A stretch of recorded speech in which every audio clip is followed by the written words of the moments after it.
Hello everybody, Sanir, engineer, MBA, and investor. And in today's video, we are talking about Wall Street Journal putting CRISPR on the front page just yesterday on March 12th, 2024.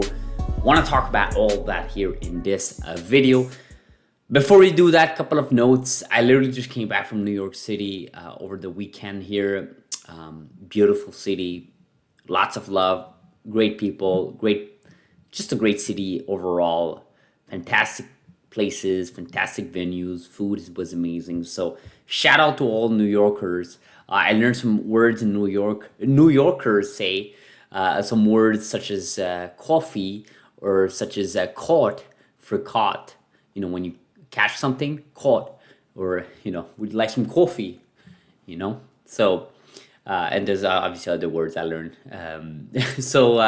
Anyways, we'll jump straight into it. Wall Street Journal, which actually fits well with my trip in New York, right? Wall Street Journal, right? New York City. So anyways, Yair posted this yesterday, and it got lots of attention. Yair from X.com. Of course, a lot of people in this community know this person who's done an amazing job covering CRISPR and genomics as a whole in X.com. And I quote, "Whoa, CRISPR and base editing, gene editing have made it to today's front page of the Wall Street Journal." Betsy McKay talked with Intellia's CEO John Leonard with Verve Verve's CEO Dr. Sek about how genetic medicine changed patients' lives. Intellia's Regeneron, Intellia 2001, and of course Verve 101. And it's titled, it's the actual article by Betsy McKay, and shout out to, of course, Betsy McKay for covering this space on Wall Street Journal. Lots of love from the community, of course, for many reasons. Doctors, and I quote, doctors can now edit cells inside sick people. They're using an example here, and it says it sounds like science fiction, but Odunsi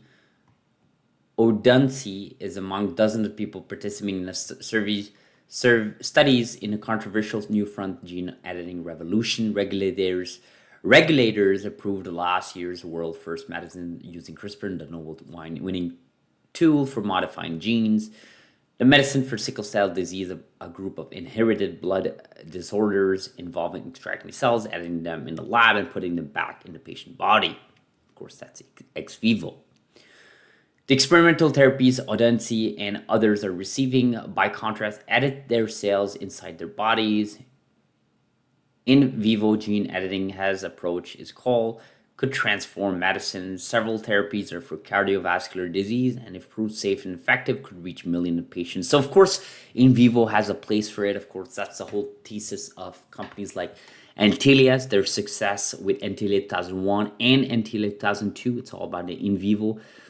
Still using CRISPR-Cas9, but it's the idea that you can sort of go to the liver, inject something in the liver, and hope for the best, right? But so far they've been doing really good. The data has been amazing, safe, efficient. Every single data set that we've got for both programs, not just one, but both programs that are tackling two separate diseases. I want to remind viewers, it's not two similar diseases or two programs that are similar. The only similar is, of course, CRISPR-Cas9, and they're both doing in vivo.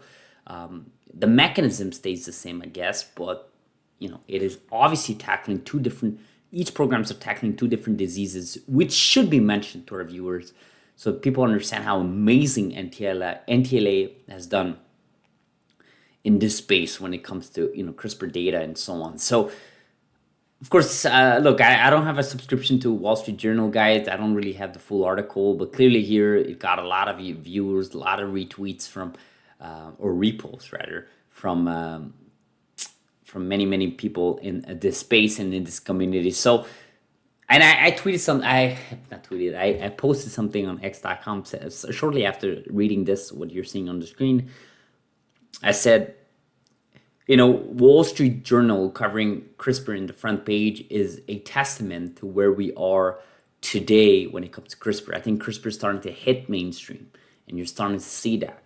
And it's like that S-curve that I often talked about years ago.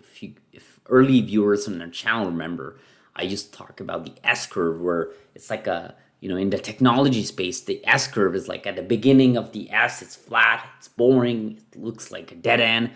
Then suddenly you get a inflection point and things just spike, and it's literally like an S, right? So it's just spikes so fast you don't even see it coming through, and I think we're starting to hit that spike. I don't think we're fully into it. I still think we have months to go. I think we need I need CRISPR Therapeutics and Vertex to really commercialize and bring in the numbers. I think then investors are going to pour in very fast once they see numbers. It's something like Bitcoin and ETFs. I don't know if people have followed this space recently, but Bitcoin got approved in ETFs in mid-January, and it didn't start peaking like high until like last week. Things started jumping really fast, of course, until yesterday where it broke records. So it took 1 month and a half, 2 months, right? In a sense, after the ETF got approved, the first ever. So, and people would argue that people were expecting ETFs to approve Bitcoin before even January, right? So things take time to play out. Good news take time. CRISPR got their, CRISPR Therapeutics and Vertex got their program approved in the US FDA early part of December. Give it time, right? Give it time. See how this plays out. Let legacy media, such as this one, of course, cover CRISPR. Let people around the world educate themselves. I mean, this is just going to come naturally. Of course, folks like us, folks like you watching this channel, liking these videos, sharing it, going on x.com, interacting with people, answering their question.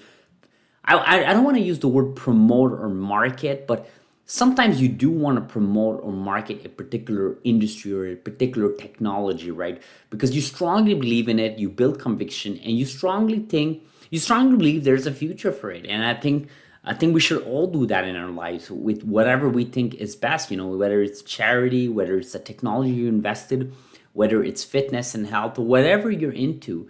I think there is value of talking about it. Now, you don't want to pest people. You don't want to force people. You don't want to mislead people. You don't want to lie to people. You want to be honest. You want to be transparent. But at the same time, you do have to be vocal, right? And this is what I've done in this channel. I mean, a lot of people followed our channel, like our videos, watch on a weekly basis because it provides coverage on a space that's really not being covered by legacy media. You see these articles, but I guarantee you, when's the next time Wall Street Journal is going to talk about CRISPR?